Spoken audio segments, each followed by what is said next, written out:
Hi, this is Paul Har from the Saxophonist magazine, and I'm here with a play-tested review of the Echo Master Ligature.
Hi, we hope you're enjoying this product review video.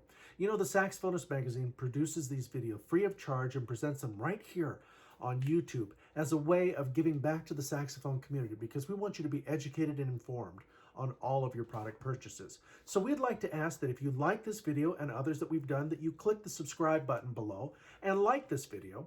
Also, if you haven't done so, please go to www.thesaxophonist.org and consider subscribing to our magazine so you can get great product reviews like these, informative articles, and educational features. Now, back to the review.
You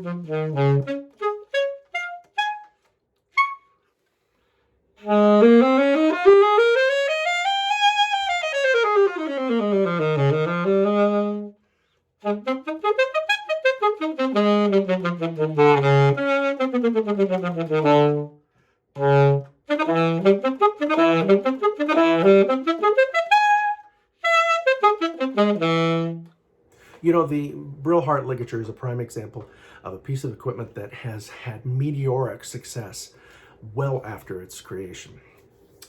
This is partly because of the great Kenny Garrett sporting one of these ligatures on his Summer Soloist E mouthpiece. So today it's not unheard of to find, if you can find one of these ligatures online, for it to be anywhere from $500 to $1,000. So when I learned that getasax.com was making these ligatures and making accurate reproductions, I was excited to try them because I had 3 of them at once in my career. Broke all 3 of them, talk about those in a minute. All in all, these are remarkable reproductions. They are not exact reproductions, and I'll explain that in a minute. And sometimes some of the things that I didn't like about the Brillhart ligature, they copied that too. And so I want to make sure that I don't give the impression that the things that I don't like is the fault of getasax.com, who made it. They just did such an accurate job reproducing them. These are really heavy, solid, well-made brass ligatures. You can see that here, let me grab a ligature here. You can see that the metal is turned onto itself. Really, really strong spine construction. In fact, they seem to be a little bit stronger than the originals, I remember. They have their inverted screws, which means screws on the top, and they come with either a metal plate, reed plate, or a plastic reed plate. Here's where I talk about the ligatures not being exact reproductions. The original, at least this was the case with the 3 Brillharts I had, the bite plate was made out of the first plastic that was out there called Bakelite. And this was a great plastic until it started to harden and get dry, and then it would break. And in fact, that was one of the complaints and one of the reasons why there's not more Brillhart ligatures around anymore, is because people overcrank the ligature and they would pop one of the spines, one of the ribs here. Now, what's a little different about this ligature from the original Brillhart, sometimes maybe you could see it here. If I tilt it well, you can see, we're actually seeing the light go through the ligature. You can see that these spines go all the way through. The original ones didn't do that. They were kind of vacuum formed or heated to go right into the plastic. And so what would happen is you tighten this too much, there'd be too much stress here, and pop. In fact, on all 3 of them, I popped the first, the second, and the third, each on a different ligature. So these are different. This is a better quality plastic. They have very long reed plates. The screws are generally easy to operate. I will tell you that I'm not a big fan of the plastic ones. My fingers are getting fat and I'm starting to lose some of the dexterity that I had. So getting in there and fumbling around, but this is a testament to how accurate a reproduction this is. This is exactly like the Brillharts. So they even copied the things I didn't like. But if you get the B copy, totally fine. Solid, strong screws, incredibly strong. Like I said, I don't remember the Brillhart ligatures being that strong. I will tell you that they do the #1 job that a ligature is supposed to do. And for those of you who follow my reviews, I think the #1 job of a ligature is to hold the reed on to the mouthpiece. And they do. This ligature does not move. This is just tension tightened, and I am trying to move this. It will not move off. The reed will not shift. It has an extra long bite plate, which may be good or bad, depending on how much of your reed you want to vibrate. Look on this Retro Revival. This has got a really long bite plate, and that's actually a great picture right there because of the light coming up. You could see the spines through the piece of material. So this is a well-constructed mouthpiece. I had different, so as far as the holding the reed on, probably better than any ligature I've seen out there. Maybe even better than the 2-screw Selmer ligatures of the past that I've seen. These with these ligatures, the reed's not gonna move.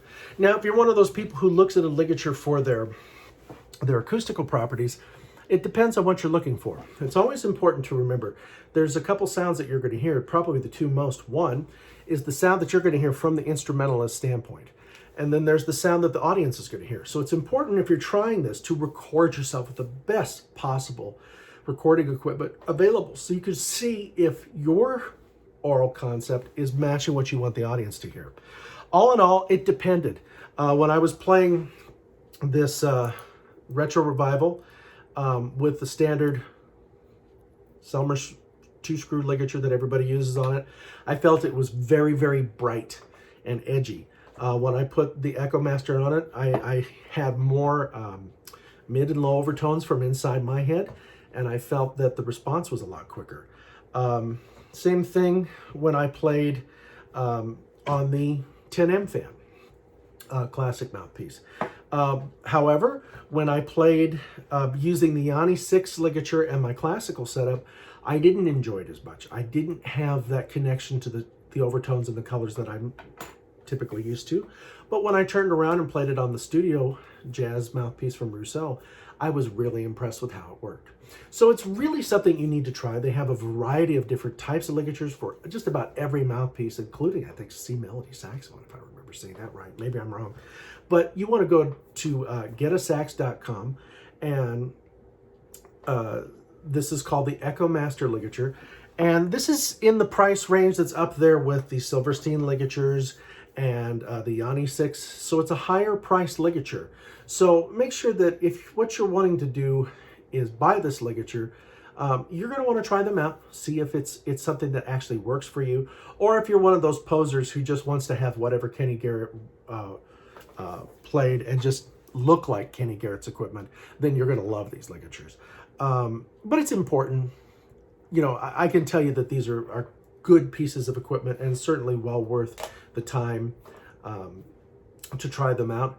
They are well made. This is not a ligature that's going to fall off of a countertop and hit the floor and bend up all gnarled. Like I've done to a couple of these Van Doren ligatures, sorry. But you know what? Excellent product. If you want to see a more complete review, go to www.thesaxophonist.org for the complete review of the Echo Master, as well as informational articles, educational articles, product reviews, and of course, amazing interviews with some of today's greatest saxophonists.